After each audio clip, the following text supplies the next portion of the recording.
Amém? Pode sentar. Pode sentar e vamos ficar sentados um pouquinho.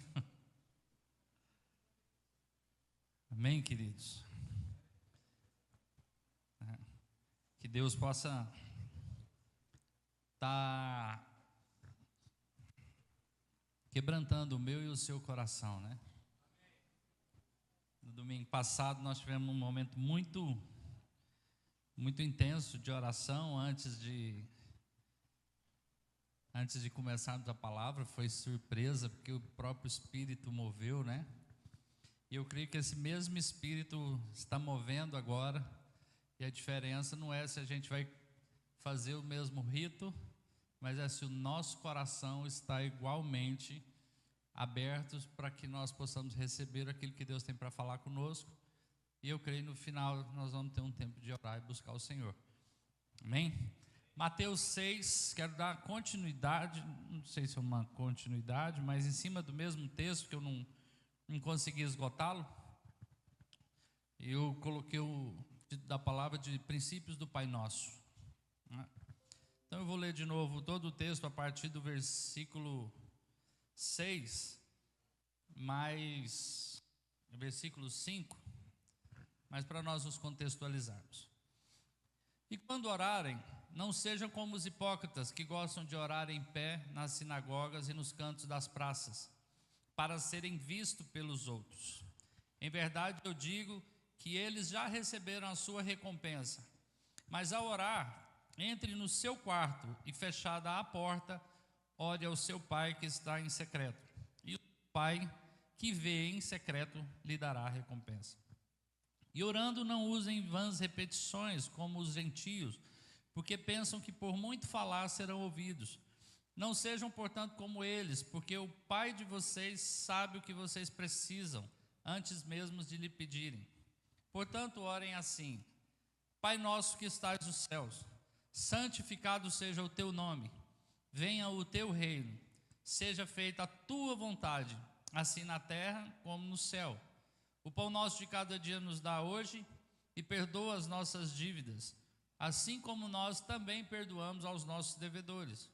E não nos deixe cair em tentação, mas livra-nos do mal, pois teu é o reino, o poder e a glória para todo sempre. Porque se perdoarem aos outros as ofensas deles, também o Pai de vocês que está nos céus perdoará a vocês. Se, porém, não perdoarem aos outros as ofensas deles, também o Pai de vocês não perdoará as ofensas de vocês. Senhor, que o Senhor nos dê mais revelação daquilo que o Senhor quer ministrar essa manhã, em nome de Jesus. Então nós trabalhamos essa primeira parte do texto no domingo passado, e vocês estão lá no YouTube, né? Quem não esteve ou quem não ouviu, quero estimulá-lo a ouvir, né? Não porque eu que ministrei, mas quando você não puder estar, é muito importante que você esteja ouvindo as palavras. Elas estão no YouTube, agora tem o nosso site, para que você não perca o que Deus está falando conosco. Não é a mesma coisa de estarmos aqui, mas isso nos deixa contextualizado, isso mostra, né, que nós somos membros de uma família. E eu, ouvindo, estudando isso aqui, ouvi um comentário que eu achei muito interessante, né? O texto aqui é uma pedagogia da oração. Deus está nos mostrando princípios de oração. Jesus não veio para ensinar uma metodologia para cumprirmos um ritual de um rito chamado oração. Mas o Senhor está nos mostrando princípios de um estilo de vida de oração. Nós que servimos a Deus, a oração ela não é uma obrigação religiosa, é um estilo de vida, né, queridos? Domingo, final de semana, Dia dos Pais, feriados, nós temos aqueles compromissos com nossos pais, com a mãe, não dá para faltar, não dá para deixar de ir na casa da mãe nem um domingo. E aí o nosso Pai Celeste, a gente conversa todos os dias e com o nosso Pai, que é celeste, que é o maior Pai. Então ele está falando de uma perspectiva de relacionamento com Deus. Então oração não tem a ver com obrigação religiosa, porque você é crente e crente tem que orar. Oração não tem a ver com um estilo de vida no relacionamento que eu tenho com Deus, onde Deus fala comigo, eu falo com Deus e nós nos relacionamos e a cada dia vamos crescendo na intimidade. Amém? Então, quando ele também chama para o quarto secreto, ele está falando de pessoalidade, particularidade, um tempo a sós com você. Deus tem um lugar que Ele quer ter um tempo sozinho com você. E a gente diz que não tem tempo para Deus. Esse negócio é meio invertido. A gente está meio maluco, né? Não tenho tempo para Deus, que tem todos os recursos que eu preciso, e Ele quer ter esse tempo. Então, quando Deus nos chama para o quarto secreto, outra coisa que precisa entender, o tempo que eu estou no quarto secreto, Deus nos chama a estarmos ocupados em conhecê-lo, e não preocupados em entender as circunstâncias e ficar buscando respostas para os problemas. Por isso que às vezes quando nós estamos em oração, parece que é tão difícil, parece que Deus demora, parece que as coisas não estão andando. Por que que as coisas não se resolvem? Porque Deus quer nos ocupar em conhecê-lo e tirar na estrutura de ficarmos na oração preocupados em entender as circunstâncias para resolver os nossos problemas. Faz muita diferença estarmos ocupados com Deus, né, ou preocupados. Então Deus, Ele também nos mostra aqui que tem dois tipos de oração e de coração que não vão agradar a Deus, que não é aquela oração que Deus estabeleceu. É um tipo de oração religiosa e hipócrita. Por quê? Porque eu vou mostrar quem eu não sou, quero mostrar algo que eu não sou. É uma oração religiosa porque eu vou confiando no meu esforço, no que eu estou fazendo. Então eu estou orando, eu estou lendo a Bíblia, eu estou fazendo aquilo que tem que ser feito. Então eu posso exigir algo de Deus, eu quero o meu merecimento, eu quero as minhas carências satisfeitas. Então é um tipo de oração religiosa hipócrita, ou um tipo de oração ignorante. Ele fala: olha, não pense que vocês vão conseguir as coisas diante de Deus. Está muito rápido, queridos? Tá.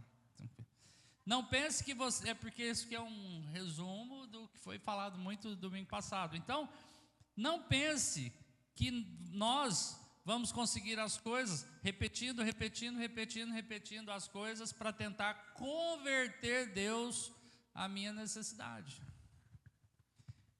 Por quê? Porque essa é um tipo de oração de alguém que é ignorante. Ignorante no sentido de alguém que não conhece Deus. Então eu tenho um hipócrita religioso, que ele quer crescer diante de Deus, se tornar memorável, porque ele é um cara bacana. Ou eu tenho o ignorante, que também não funciona, que é alguém que não conheceu Deus. E aí ele lida com Deus sem conhecer o caráter de Deus. E lidar com Deus sem conhecer Deus, sem conhecer o caráter de Deus, nos leva a ter oração como os pagãos. Um Deus impessoal, distante, e que eu só chego nele quando esgota todos os meus recursos. Esses dois jeitos, Jesus está dizendo, não entra por essa porta que não vai funcionar. E aí ele nos mostra, começa a nos revelar a estrutura de Deus, que ele diz que ele é o nosso Pai. Jesus nos leva a viver uma perspectiva do Pai. E aí ele te chama para o quarto secreto.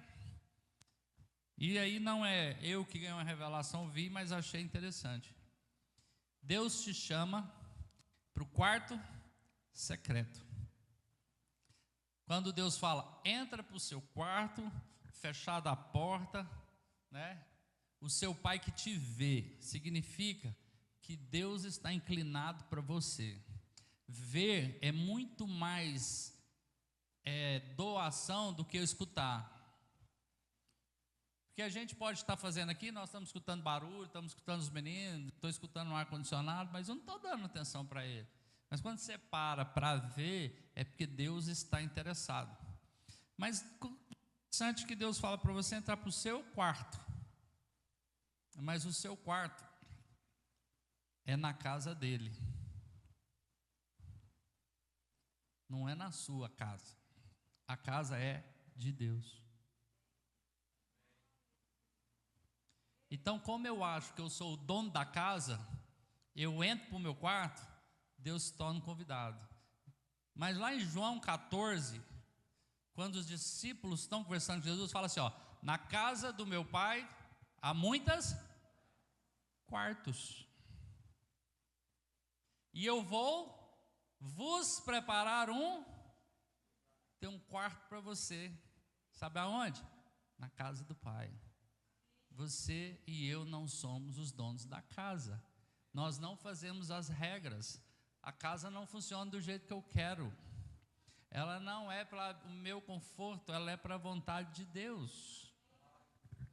Por isso que funciona, por isso que Deus está te vendo, porque Ele tem o governo da casa. Você vive aonde, querido? Na casa de quem?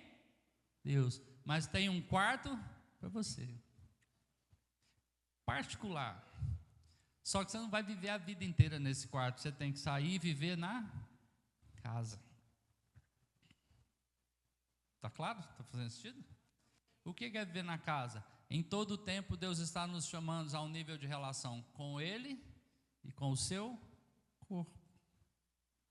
Então Jesus aqui no Pai Nosso vai ensinarmos como nós vamos estar no quarto secreto, mas nos mostra essa estrutura de pensamento e de valores que Deus tem. O Pai Nosso, Jesus não está ensinando uma oração retórica, uma estrutura que você tem que ficar repetindo, muitas vezes sem nem pensar no que você está falando, né? Mas Ele está nos chamando e está nos ensinando como é a mentalidade de oração.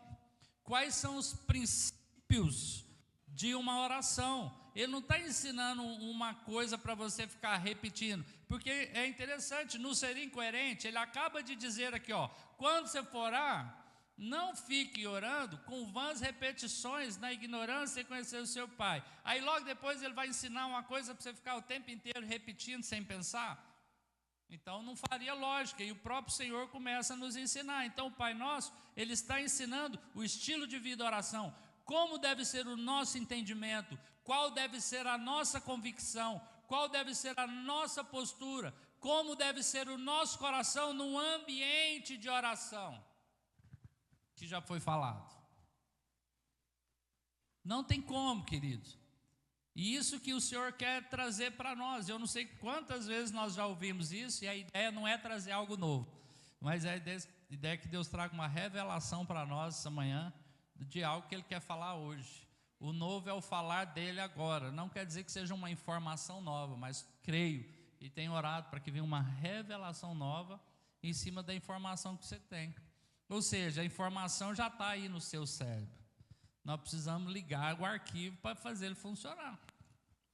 Então, ele começa a nos ensinar. Olha, o seu Pai já sabe o que você precisa.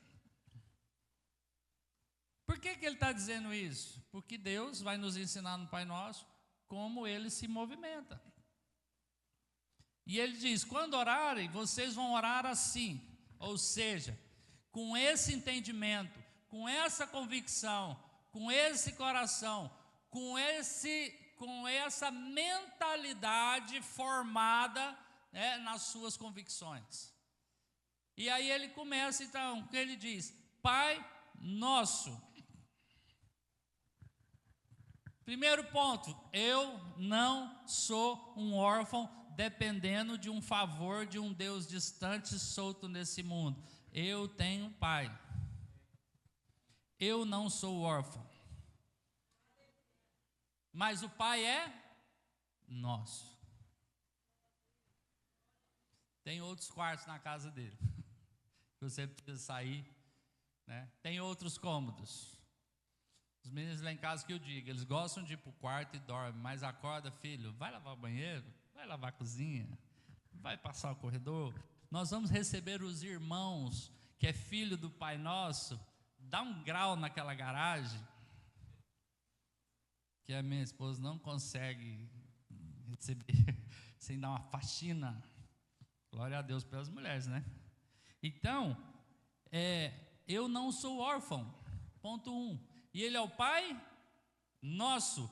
Eu não estou sozinho nesse mundo. Eu tenho um pai que está celeste e eu tenho irmãos que estão na terra. Eu sou parte de uma família. Igreja não é uma estrutura, instituição religiosa. Igreja é o corpo de Cristo, que é a família de Deus. Preciso ter essa convicção. Então, quando eu estou orando dentro de uma perspectiva que vai me cobrir em todas as áreas, tanto na vertical, na minha relação com Deus, tanto como estando guardado na nossa vida material. Eu tenho um companheiro, eu tenho alguém que me guarda dos céus, e eu tenho companheiros de vida, irmãos na terra. E às vezes nós estamos tratando de irmãos como estrangeiros. Então, eu não me dirijo a um Deus distante, mas a um Pai presente e zeloso, que é um chefe de família. Amém? Então é Pai nosso. Mas Ele está onde? Nos céus. O que quer dizer isso? Eu estou orando ao meu Pai, porque eu sou parte de uma família, e Ele está acima de todas as coisas. Ele está no trono Ele está no trono, na fonte de onde todas as coisas são determinadas. Deus está acima das circunstâncias, Deus está acima desse mundo, Deus está acima dos problemas sociais, Deus está acima. O meu Pai, vou tirar o Deus, né? O meu Pai é maior do que todos os problemas dessa terra, porque essa terra vai acabar e os céus vão continuar. O meu Pai é quem conduz a minha vida, e Ele não está limitado às coisas naturais, Ele não está limitado às minhas limitações carnais e terrenas. Ele faz as coisas acontecerem de cima para baixo.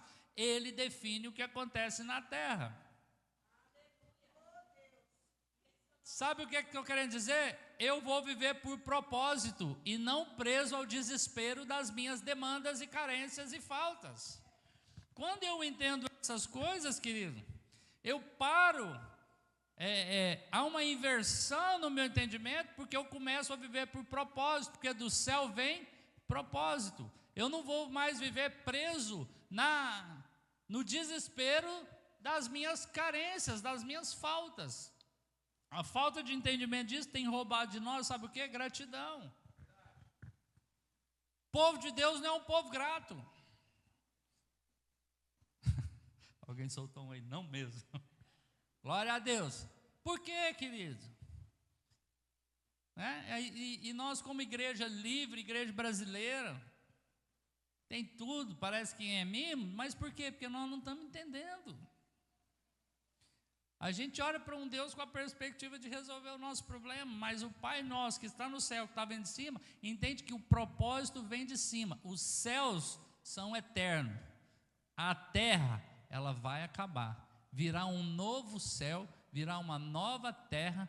Tudo isso aqui vai passar, a palavra de Deus não vai passar, e nós temos acesso a ter a fonte e receber recursos daquilo que é eterno, e não ficarmos travados nas nossas carências e necessidades que vão ser mundanas. Nós somos buracos sem fundo, querido. A sua necessidade hoje, ela foi resolvida, amanhã é uma outra. O mundo tem criado necessidades que não são reais, você não precisa. Nossa, eu me peguei esses dias brigando com meu celular, falei, nossa, e cadê o meu amigo Éder, que vende lá, falou, você precisava de um iPhone, do último, porque trabalhei com telefonia, eu uso os recursos, rapaz, sabe que eu preciso mesmo? E eu comecei a ficar com isso na cabeça, falei, não, eu preciso, se Deus quiser, eu não preciso.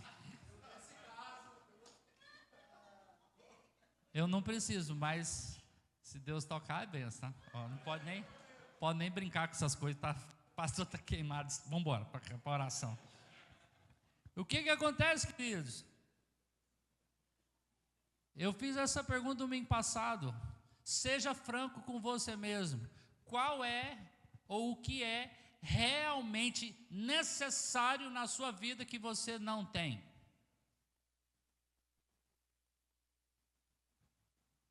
Estamos supridos,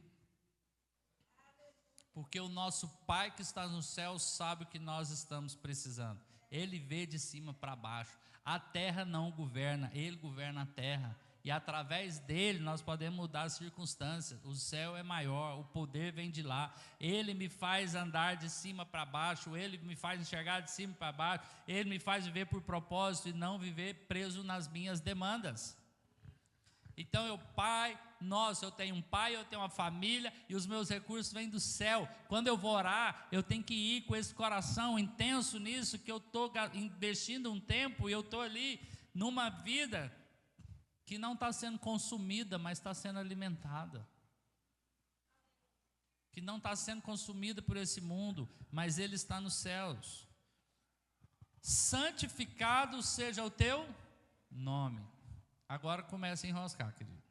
Porque até agora tudo está em Deus. Então eu tenho um pai, eu tenho uma família, esse pai está no céu, e o nome desse pai precisa ser santificado aonde?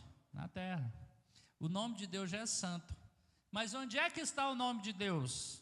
Vamos ver Apocalipse 3,12, onde é que está o nome de Deus? Apocalipse 3,12 nos revela onde está o nome de Deus. Ao vencedor, os barulhinhos, tá bom, então, mesmo estando na tela, a gente abre na Bíblia. Ao vencedor farei com que seja uma coluna no santuário do meu Deus, e dali jamais sairá. A Bíblia fala que em Cristo nós somos esses mais que vencedores. Então está falando de mim e de você, tá bom, querido?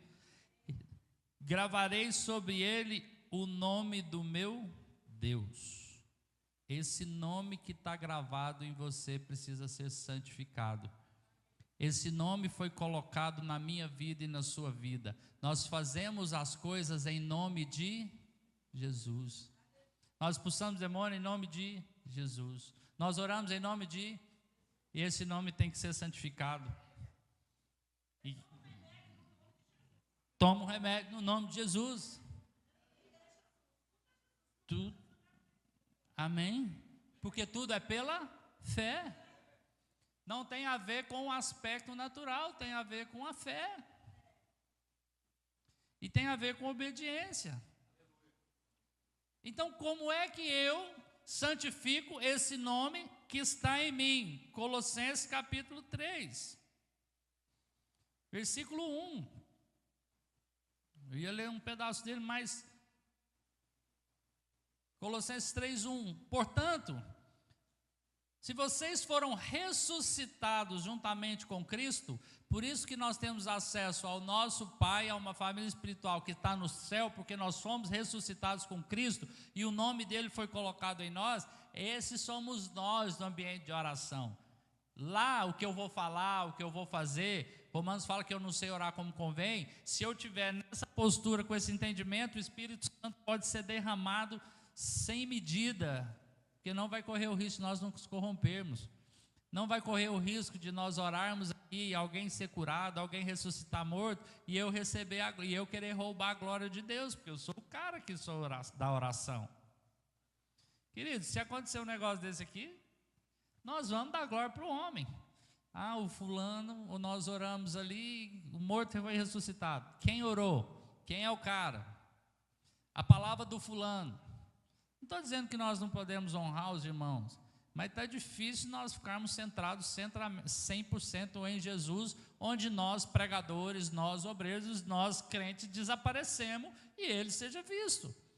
Então nós fomos ressuscitados juntamente com Cristo. Busquem as coisas lá do alto, onde Cristo vive, assentado à direita de Deus. Pensem nas coisas lá do alto e não nas que são aqui da terra, porque vocês morreram e a vida de vocês está oculta juntamente com Cristo em Deus.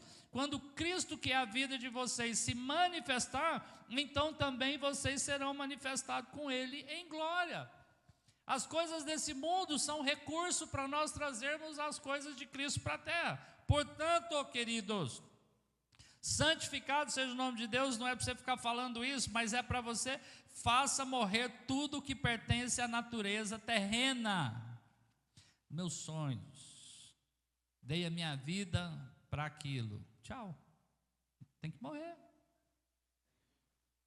imoralidade sexual, impureza, paixões, maus desejos, avareza, que é a idolatria. Por causa dessas coisas é que vem a ira de Deus sobre os filhos da desobediência. Vocês também andaram nessas coisas no passado. Eu preciso reconhecer isso. Isso é uma realidade, mas isso é coisa do passado. Isso morreu, isso traz gratidão, isso traz glória para Deus.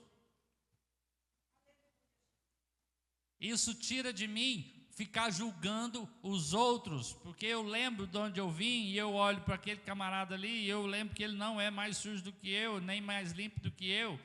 Nós dois viemos do mesmo buraco. Isso é santificar o nome de Deus. Vocês também que andaram nessas coisas no passado, quando viviam nelas, agora, porém, abandonem igualmente todas essas coisas.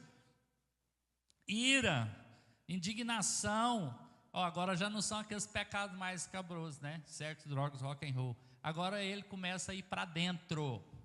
Ira, indignação, maldade, blasfêmia, linguagem obscena no falar. Não mintam uns aos outros, uma vez que vocês se despiram da velha natureza com as suas práticas e se revestiram da nova natureza que se renova para o pleno conhecimento, segundo a imagem daquele que a criou. O pleno conhecimento de uma pessoa, não é o pleno conhecimento de conceitos, de regras. É o pleno conhecimento de quem? Do Pai nosso que estais nos céus, e o nome dele é santificado. Ele está na minha vida. A natureza carnal tem que morrer e eu preciso buscar as coisas do alto, e eu vou viver segundo a natureza de Cristo. Mas tem a natureza carnal em mim? Tem, por isso que ele fala, fazei morrer. Estamos num processo, estamos numa guerra. Eu sozinho não consigo sozinho, por isso eu preciso estar diariamente na presença de Deus. Então, queridos, santificar o nome de Deus é colocar a nossa vida em perfeita harmonia e alinhada com a vontade de Deus. Não adianta eu só ficar com palavra. Seja feita a sua vontade. Opa, volta aqui. E venha o teu reino. Existe uma casa de Deus, e Deus ainda está nos céus, mas Ele decidiu morar onde, querido? Na terra. Ele vai estabelecer o seu trono na terra. A casa de Deus, onde os seus filhos moram, onde estão os quartos, é na terra. Então, Deus resolveu, mas Ele não vem para a terra morar no meu reino, no seu reino, do seu jeito, do meu jeito. Não é Deus que entra na minha vida para ajustar o mundo às minhas expectativas. O teu reino é sou eu, quem sou incluído no reino de Deus. A Bíblia fala que eu fui tirado do império das trevas e fui transportado para o reino do seu amor. Eu quem sou incluído no reino de Deus, eu me adequo às suas leis, eu me adequo à sua cultura, eu me adequo a viver dentro dos propósitos de Deus, eu me adequo à realidade que Deus quer estabelecer. Eu tenho um plano, eu vim nesse mundo, eu estruturei, eu tenho uma carreira, eu fiz tudo. Morre para tudo. Então quer dizer que agora eu vou largar tudo? Falei, não, quer dizer que eu vou me submeter à vontade de Deus. Juliana, vou deixar meu trabalho então? Falei, não, você vai trabalhar segundo as leis do reino de Deus. Aquele que mentia, não minta mais. Roubava, não rouba mais. Vai vender? Preço justo. Eu vou trabalhar nesse mundo governado pelas regras do reino de Deus. Mas se fizer isso, você vai perder, você não vai ter lucro. Deus é quem dá aquilo para nós.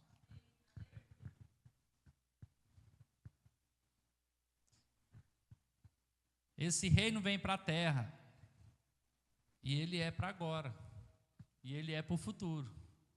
Eu já posso experimentar dele agora, e no futuro ele vem em plenitude. Ele vem no espírito, ele vem no emocional, ele vem no material, ele vai ser completo. Mas até lá eu tenho esse acesso. Reino vir, Jesus voltar agora, tem tanta coisa para eu conquistar aqui. Por Por isso a nossa mente não está isso. Eu estou dando tudo que eu já tenho, já o meu tempinho para Deus. Querido, não comprei, não ganhei. Não somos desse mundo. Por isso a ansiedade está consumindo muita gente. Por isso o medo tem consumido muita gente. Por isso algumas respostas elas não estão vindo. E não é porque Deus não está respondendo, é porque Deus precisa que nós o conheçamos, para a hora que a nossa bênção for liberada, nós sabermos com clareza e sobriedade como nós vamos usar essas coisas nesse mundo, porque nós não somos desse mundo, nós não podemos criar raiz nesse mundo, e esse mundo, nós estamos aqui para preparar o caminho do Senhor. Nós precisamos entender que tudo que Deus tem nos dado é para preparar o caminho para Ele vir. É em nós, é através da igreja. Por isso que nós estamos falando, Senhor, você quer ter paz, querido? Quer expulsar um demônio que só sai com jejum e com oração, que chama correria? Você conhece? Capeta. Venha o seu reino. As coisas vão fazer sentido. Quer ter paz? Que venha o seu reino. Eu me torno um instrumento para a realização e para a revelação da glória e da vontade de Deus. Eu saio daquele desespero para achar um lugar para respirar, porque esse mundo está acabando, e eu me torno um instrumento desse reino para manifestar a glória de Deus. Isso é quando eu falo, vem o teu reino. O mundo está aí, está acabando, e vai acabar. Nossa, nós estamos num momento chave da política, que agora é hora da virada. Não, não é não, queridos, é tudo igual. É carnal. Nós podemos ter uma vida boa política, pode entrar num aspecto ruim político, mas no final tudo vai acabar. Nós não somos cidadãos dessa terra. Por isso que às vezes a gente não tem paz. Por isso que a gente às vezes está consumido. Porque nós estamos querendo ser parte dessa terra. Não é.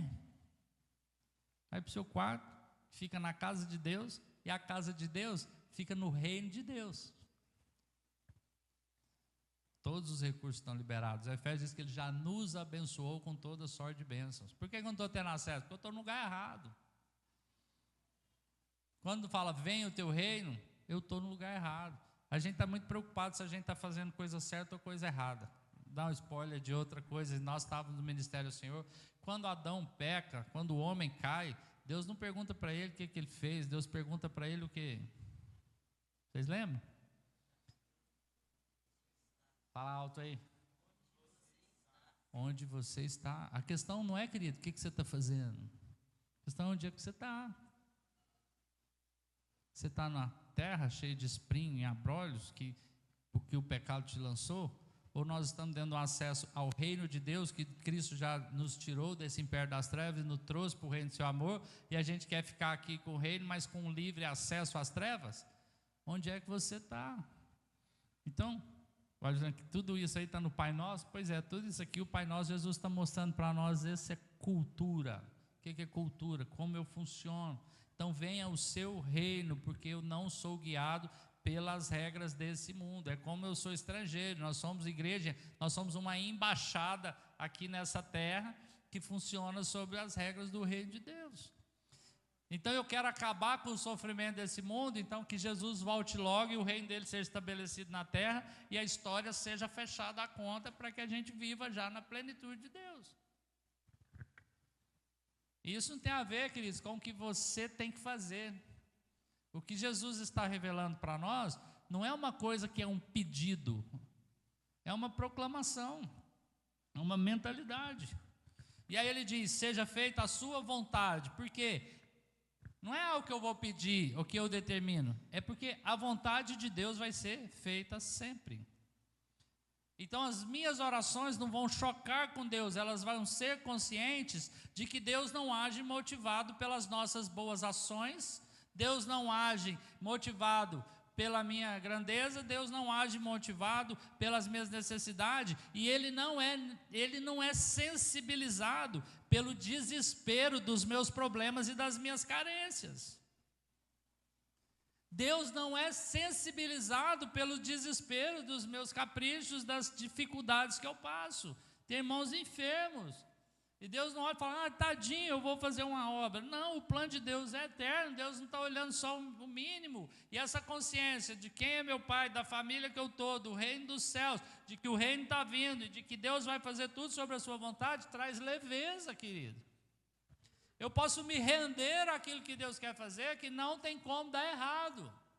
Porque Deus não erra. Então, consciente de que Deus não é motivado pelas minhas boas ações e nem sensibilizado pelas minhas necessidades ou carências, eu tenho consciência de que a vontade de Deus, Ele elimina as paixões deste mundo e nos torna entregues ao plano celestial. Ou seja, Deus libera e Deus usa o seu poder segundo a exclusiva orientação da sua vontade e dos seus princípios. Senhor, seja feita a sua vontade, eu estou lhe dizendo, eu me adequo, eu me rendo, eu me entrego. Eu não quero viver as coisas da velha natureza que morreu. Eu não consigo fazer isso, por isso Ele nos deu o Espírito Santo. Seja feita a sua vontade, ou seja, eu tenho consciência de que a vontade de Deus é que vai deliberar sobre todas as coisas. Está faltando poder na igreja. É nós nos adequarmos à vontade de Deus que vai liberar o poder de Deus. Não temos tempo. Seja feita a sua vontade. O pão nosso de cada dia nos dai hoje. Você está vendo que ele não está trazendo numa perspectiva de um pedido, de um clamor, mas Jesus está trazendo um princípio de que é um pedido de gratidão. Ele está dizendo o seguinte: eu posso confiar num Pai, na família, num Deus que está no céu, que o seu reino está vindo, que a sua vontade é feita e que o pão nosso de cada dia Ele nos dá. Ele está trazendo uma postura muito mais de gratidão e de convicção de que Deus que nos supre aqui. A gente sai só do contexto espiritual, do contexto mental e até do contexto físico. O meu Pai Celeste sabe as coisas que eu preciso. Quem é aquele que, se o filho pedir pão, vai lhe dar pedra? Quanto mais Deus não vai te dar o Espírito Santo? Jesus multiplicou o pão. Então, o que ele está dizendo, o pão nosso não é um pedido baseado numa carência natural, é uma postura de gratidão e uma convicção sendo proclamada. Eu posso ir para a minha rotina, eu posso trabalhar descansado, eu posso viver uma vida em paz, fazer o que Deus colocou para eu fazer, porque nada vai me faltar. Porque tudo vem dele. É uma postura de oração e de proclamação nos reinos celestes da segurança que eu tenho nele. Ele sabe o que precisamos, ele deixou escrito isso aqui. Sabe qual é o problema? A gente está insatisfeito com o pão de Deus. Nós somos igual o povo no deserto. Rapaz, o povo saiu do Egito, era escravo. Aí o mar abriu, empolgou, tinha poder. E aí está lá no deserto. Gente, no deserto tinha fogo. De noite tinha fogo, coluna de fogo, a gente não vê isso, né? De manhã tinha nuvem, comida caía do céu. Aí chega um ponto e fala assim: quero aquela carne que tem lá do Egito, que nós só temos esse maná.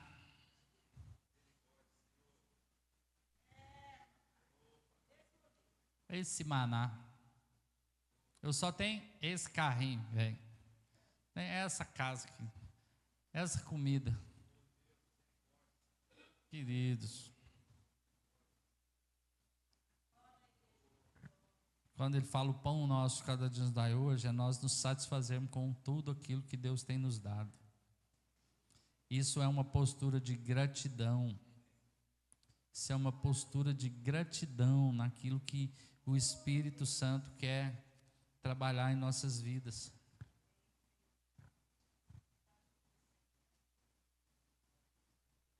E ele diz ainda: perdoa as nossas dívidas, como nós também perdoamos nossos devedores.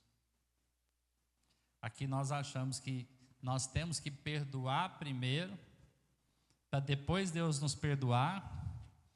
E antes de o camarada ser perdoado, ele tem que arrepender. Não é isso? Quantas vezes nós estamos conversando com pessoas, rapaz, mas você tem que perdoar. Vou perdoar ele, mas ele não se arrependeu. Isso é carne pura. Parece que os bifes no açougue, assim, pingando sangue. O perdão vem antes do arrependimento. E Deus nos perdoou primeiro. E Jesus está dizendo, quando você for orar, entende que você foi perdoado. E baseado no perdão que você recebeu, você vai perdoar o seu irmão, aquele a quem te ofendeu. Mas fala, mas ele não se arrependeu. Deixa eu te falar uma coisa, querido. Quando você foi perdoado por Cristo, você tinha se arrependido? Sim ou não? Um de cada vez para não virar bagunça. Fala, gente. Não. Então, o que nos libera para arrependimento? É o perdão vem primeiro. Se Deus não nos perdoasse, a gente jamais se arrependeria. O amor de Deus nos constrange. O perdão liberta a pessoa para que ela enxergue, para que ela se arrependa. Primeiro a gente perdoa, depois o outro se arrepende. Ele fala, olha, perdoa as nossas dívidas como nós também perdoamos aqueles que nos têm devido. O perdão que eu recebi foi tão grande que eu não tenho direito de reter perdão aos outros. Tem gente que tem insistido em viver no inferno. Não é porque ele não foi perdoado por Deus, é porque ele recebeu o perdão de Deus, mas ele não se arrependeu e fica retendo perdão para os outros, alimentando ressentimento, alimentando mágoa, alimentando feridas, alimentando justiça própria, alimentando arrogância, alimentando sei lá o tanto de coisas. E o Deus está dizendo, eu já te perdoei de todos os seus pecados, você está livre. Muda sua cabeça, solta isso. Porque o Pai nosso que estás no céu, que tem o nome santificado através das nossas vidas, que o reino dele está vindo, e é o reino em qual eu vivo, e que a vontade dele vai ser feita na minha vida, ele me liberou dessas coisas todas. Solta.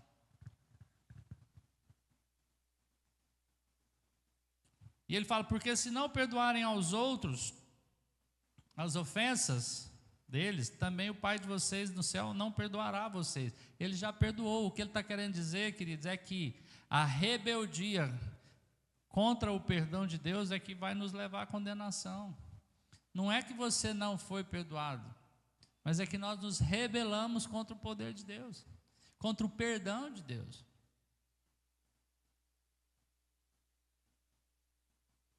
Perdoar é algo que está na essência de Deus. Porém, se não perdoarem, como Deus vai perdoar? Não quer dizer, olha, e o tempo inteiro esse texto, ele fala também o Pai.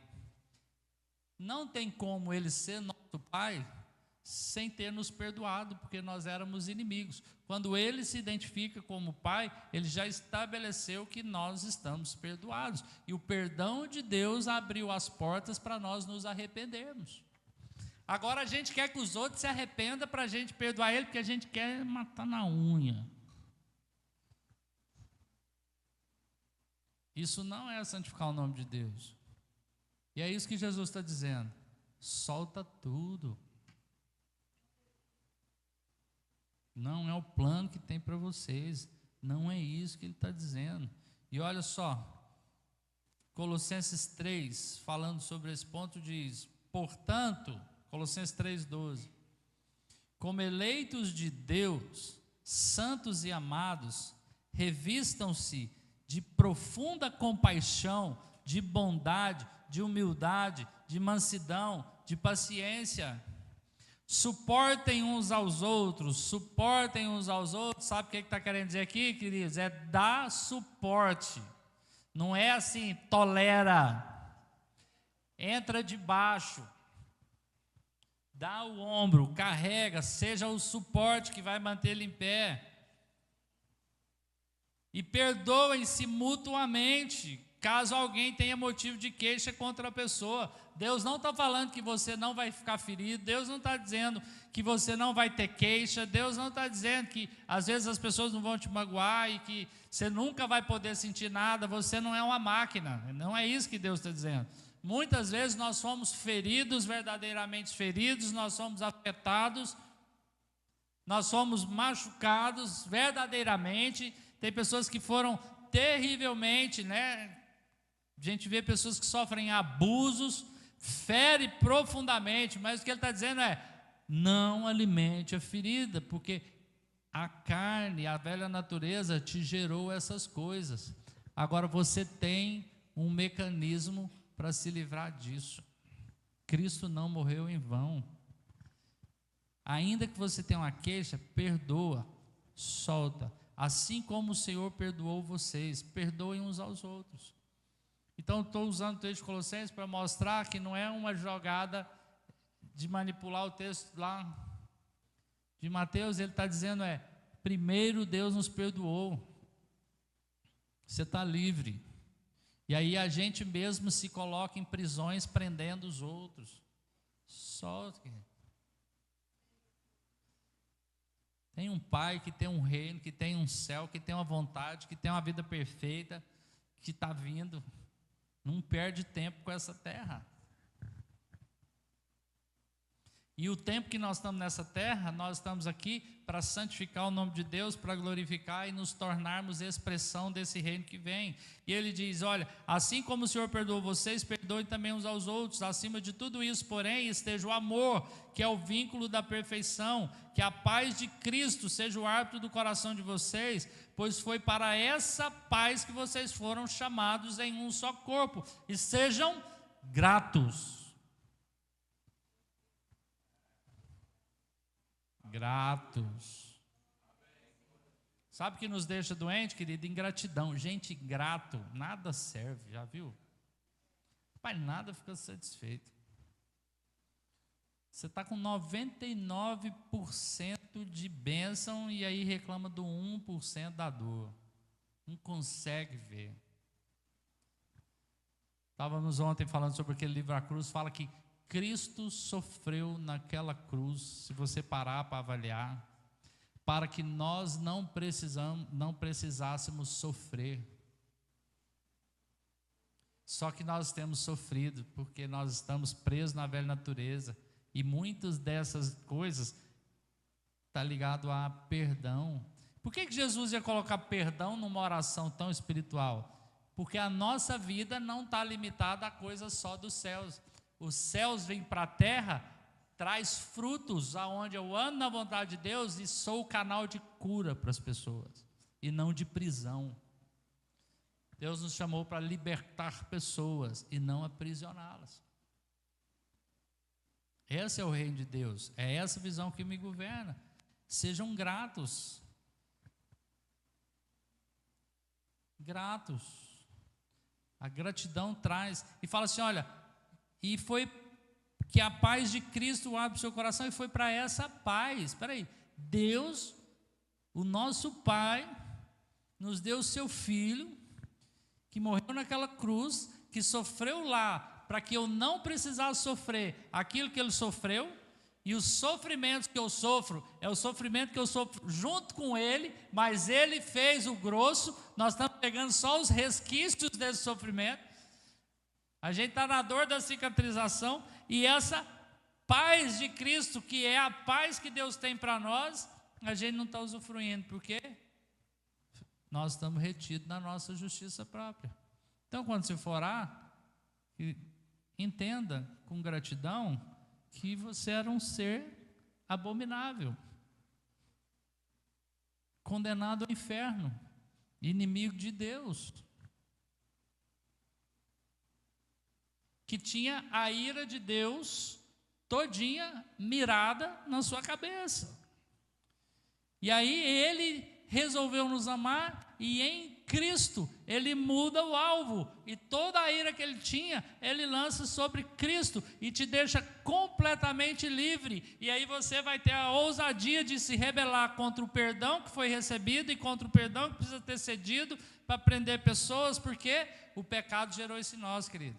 Isso é até bonzinho, o pecado que é ruim, né? O pecado quer nos levar a ser como Deus. Não. E sejam agradecidos, e que a palavra de Cristo habite ricamente em vocês. Instruam-se e aconselhem-se mutuamente em toda a sabedoria. Para isso tem que ter comunhão, querido. Louvando a Deus com salmos, hinos, cânticos espirituais, com gratidão no coração. E tudo o que fizerem, seja em palavra, seja em ação, faça em nome de Jesus, dando por ele graças a Deus Pai. Esse é o nosso chamado. Esse é o coração, essa é a mente, esse é o estilo de vida que Jesus quer ensinar para nós. Não é uma reza pronta. Pai, nós te louvamos porque o Senhor é bom. Pai, nós cremos na bondade do Senhor. Com esse coração, aí eu estou com o coração ansioso que o mesmo espírito de oração possa nos pegar agora.